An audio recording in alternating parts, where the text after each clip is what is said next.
अहिले बाइकले थिच्यो भने फेरि तपाईलाई थिच्यो भने फेरि हामीले त्यहाँ उठाउनै भ्याउँदैन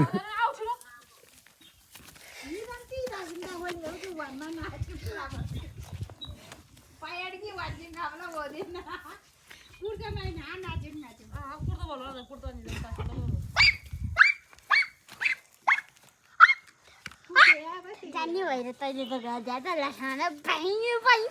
है बाउ मैले त जान्ने भएर है